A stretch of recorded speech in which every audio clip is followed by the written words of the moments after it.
Merry Christmas Eve, everyone. With it being Christmas Eve, I hope that you guys have been really good and that you're gonna get everything that you want tomorrow for Christmas Day and that you get spoiled and you see your family and your loved ones. I'll turn this off just so that it's not flashy, just in case it might be triggering for some viewers.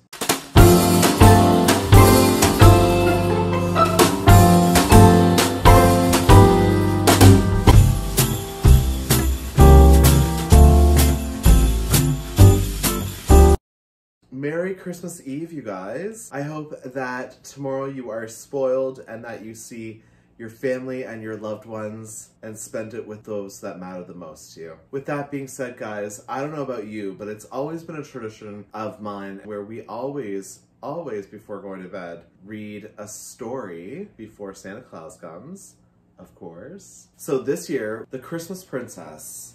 And The Christmas Princess is by Mariah Carey and Michaela Angela Davis. Let's go ahead and read a Christmas Eve story, guys. If you haven't seen this in stores, you can get this at our trusty and our favorite store, the Dollarama. Now, this is $4.50, not doing a haul or any type of hot item, but this is $4.50 at the Dollarama. I want you to know that this cost $24.99 Canadian or $18.99 American. Well, we are getting it for $4.50. Once time was upon little Mariah. She was too young to tell time, it's true, but too old, timey time was always telling her what to do. Okay. A saggy, wobbly, bubbly brick little shack. It was totally misplaced in a fancy neighborhood. There was a grand white house with black shutters high up on a hill. The shack sat sadly in the valley below. The walls were warped and wavy, so all the pictures were slightly askew. This is so long, this book. This is way too long, you guys. Merry Christmas to us, and to all a good night. I hope that you enjoyed this short sequel of The Christmas Princess with Mariah Carey. Isn't she just gorge? Alright guys, that's enough of this bullshit. I hope you guys are enjoying Christmas Eve with your loved ones and your family. Unfortunately, our loved ones and our family are very far away. So we're just gonna spend it alone. Wow, you guys. Now this is a great book. I almost fell asleep with me just reading those fucking pages. I wonder what I'm getting for Christmas. Probably coal because I'm so bad. Alright guys, I hope that you have a marvelous Christmas Eve. I just wanted to thank you so much for watching the entire series of VlogMAS this year. I cannot believe that we got through 24 marvelous days just hanging out with you and me. I mean, you can't have anything better than that.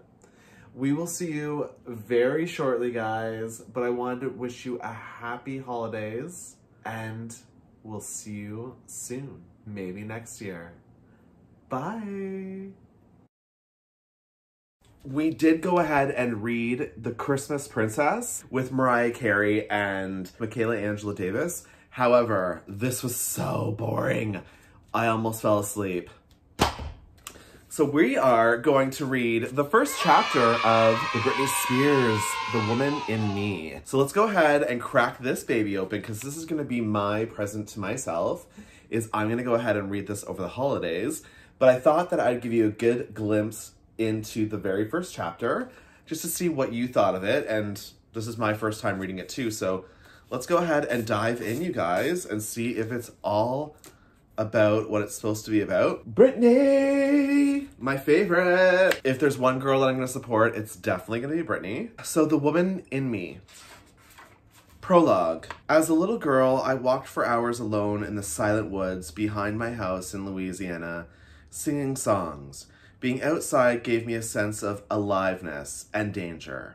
When I was growing up, my mother and father fought constantly. He was an alcoholic. I was usually scared in my house. Outside wasn't necessarily heaven either, but it was my world. Call it heaven or hell, it was mine. Before going home, I would follow a path to our neighbor's house, through a landscaped yard, and past a swimming pool. They had a rock garden full of small, soft pebbles that would trap the heat and stay warm in a way that felt so good against my skin. I would lie down on those rocks and look up at the sky, feeling the warmth from below and above, thinking, I can make my own way in life. I can make my dreams come true. Lying quietly on those rocks, I felt God. Chapter 1. Raising kids in the South used to be more about respecting your parents and keeping your mouth shut. Today, the rules have reversed. It's more about respecting the kids. Disagreeing with a parent was never permitted in my house. No matter how bad it got, there was an understanding to stay mute, and if I didn't, there was consequences. In the Bible, it says, your tongue is your sword. My tongue and my sword were my singing. My whole childhood, I sang. I sang along with the car radio on the way to the dance class. I sang when I was sad. To me, singing was spiritual. I was born and went to a school in Macomb, Mississippi, and lived in Kentwood, Louisiana, 25 miles away. Everyone knew everyone in Kentwood. Doors were left unlocked. Social lives revolved around church and backyard parties. Kids were put in matching outfits and everyone knew how to shoot a gun. The area's main historic site was Camp Moore, a Confederate training base built by Jefferson Davis. Each year, there are Civil War reenactments the weekend before Thanksgiving, and the sight of the people dressed up in military outfits was a reminder that the holiday was coming. I loved that time of year. Hot chocolate, smell the fireplace in our living room. The colors of the fall leaves on the ground. We had a little brick house with green striped wallpaper and wood paneling. As a girl, I went to Sonic, rode go-karts, played basketball, and attended a Christian school called Park Lane Academy. The first time I was truly touched and got shivers down my spine was hearing our housekeeper singing in the laundry room. I always did the family laundry and ironing. But when times were better financially, my mom would hire someone to help.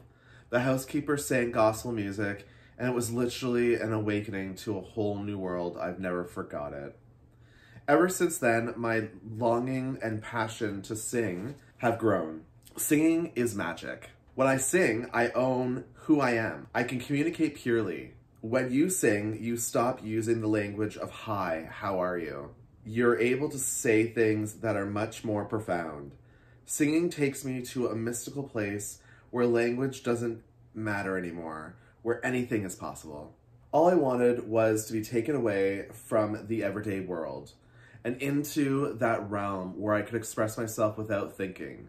When I was alone with my thoughts, my mind filled with worries and fears, music stopped the noise, made me feel confident, and took me to a pure place of expressing myself exactly as I wanted to be seen and heard. Singing took me into the presence of the divine. As long as I was singing, I was half outside the world. I'd be playing in the backyard like any kid would, but my thoughts and feelings and hopes were somewhere else. I worked hard to make things look the way I wanted them to. I took myself very seriously when I shot silly music videos to Mariah Carey's songs in my girlfriend's backyard. By age 8, I thought I was a director. Nobody in my town seemed to be doing stuff like that, but I knew what I wanted to see in the world, and I tried to make it so. Artists make things and play characters because they want an escape into faraway worlds. An escape was exactly what I needed. I wanted to live inside my dreams, my wonderful, fictitious world, and never think about reality if I could help it. Singing bridged reality and fantasy, the world I was living in and the world that I desperately wanted to inhabit. Tragedy runs in my family. My middle name comes from my father's mother, Emma Jean Spears, who went by Jean. I've seen pictures of her and I understand why everyone said we look alike. Same blonde hair, same smile. She looked younger than she was. Her husband, my grandfather, June Spears Sr., was abusive. Jean suffered the loss of a baby when he was only 3 days old. June sent Jean to Southeastern Louisiana Hospital, and by all accounts, horrible asylum in Mendville, where she was put on lithium. In 1966, when she was 31, my grandmother, Jean, shot herself with a shotgun, on her infant son's grave, just over 8 years after his death. Oh my God, that's terrible. I can't imagine the grief that she must have felt. The way people talk about men like June in the South is to say nothing was good enough for him, that he was a perfectionist, that he was a very involved father. I would probably put it more harshly than that. A sport fanatic, June made my father exercise long past exhaustion. Each day when my father finished basketball practice, no matter how tired and hungry he was, he still had to shoot 100 more baskets before he could come inside. June was an officer for the Baton Rouge Police Department, and he eventually had 10 children with 3 wives. And as far as I can tell, no one has one good word to say about the first 50 years of his life. Even in my family, it was said that the Spears men tend to be bad news, especially in terms of how they treated women. Jean wasn't the only wife June sent to the mental hospital in Mendville. He sent his second wife there too. One of my father's half-sisters has said that June sexually abused her starting when she was 11 until she ran away at 16. My God. My father was 13 when Jean died on that grave. I know that that trauma is part of why my father was how he was with my siblings and me. Why for him nothing was ever good enough. My father pushed my brother to excel in sports. He drank until he couldn't think anymore. He was extremely mean. But June softened as he got older. I didn't experience the vicious man who had abused my father and his siblings, but rather a grandfather who seemed patient and sweet. My father's world and my mother's world were completely opposite from each other. According to my mother, my mom's mom, my grandmother, Lily Portel, was from an elegant, sophisticated family in London. She had an exotic air about her that everyone commented on. Her mother was British and her father was from the Mediterranean island of Malta. Her uncle was a bookbinder. The whole family played instruments and loved to sing. During World War II, Lily met an American soldier, my grandfather, Barney Bridges, at a dance for the soldiers. He was a driver for the generals and he loved driving fast. She was disappointed though when he brought her with him to America. She imagined a life like what she had in London. As she rode to his dairy farm from New Orleans, she looked out the window of Barney's car and was troubled by how empty his world seemed. "Where are all the lights?" she kept asking her new husband. I sometimes think about Lily riding through Louisiana countryside, looking out into the night, realizing that a large, vibrant, music-filled life of afternoon teas in London museums was about to become small and hard. Instead of going to the theater or shopping for clothes, she would have to spend her life cooped up in the country, cooking and cleaning and milking cows. So my grandmother kept to herself, read a ton of books, became obsessed with cleaning, and missed London until the day she died. My family said that Barney didn't want to let Lily go back to London because he thought that if she went, she wouldn't come home. My mother said Lily was so distracted by her own thoughts that she had a tendency to start clearing the table before everyone was done eating. All I knew was that my grandmother was beautiful, and I loved copying her British accent. Talking in a British accent has always made me happy because it makes me think of her, my fashionable grandmother. I wanted to have manners and a lifting voice just like hers. Because Lily had money. My mother, Lynn, her brother, Sony, and her sister, Sandra, grew up with what you might consider money, especially for rural Louisiana. Even though they were Protestant, my mother attended Catholic school. She was generous. She was gorgeous as a teenager.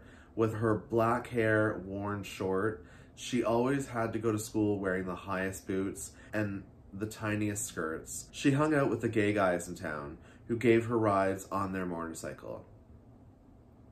My father took an interest in her, as well he might, and probably in part because June made him work so ridiculously hard.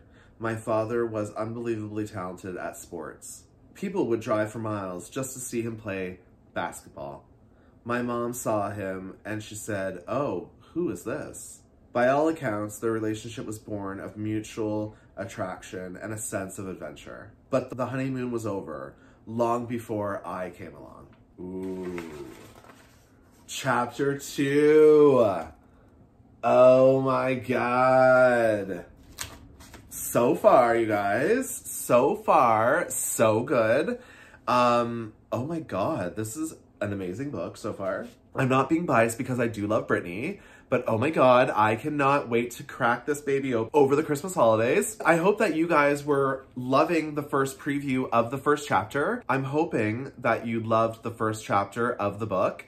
It is so far captivating and I can't wait to read it. I hope you guys have a wonderful Christmas Eve ahead, wrapping your gifts for your loved ones, making sure that the cookies have been eaten and the carrots have a couple of nibbles on them, pretending that Santa came for your kiddos, and continuing the lie that we tell our children every year that Santa exists. Well, with that being said, guys, what a fucked up world that sounds, doesn't it? Lying to your kids as soon as they come out of the womb. Anyways, with that being said, guys, I hope you had a wonderful Vlogmas with me. I hope that you have a wonderful Christmas tomorrow, and Merry Christmas to each and every one of you. I will miss you over the holidays. I feel like because I've been filming non-stop day and day and day and day, that I'm gonna miss you guys. I feel like this has just been a part of my daily routine, and now I'm gonna have to fill it with something else. Well, on that note, friends, I hope you have a wonderful Christmas ahead. Merry Christmas to each and every one of you. I love you all. I hope you have a wonderful time with all your families. Enjoy the holidays. Take some time for yourself. Kick back and relax. And we'll see you in the new year, you guys. Bye, everyone.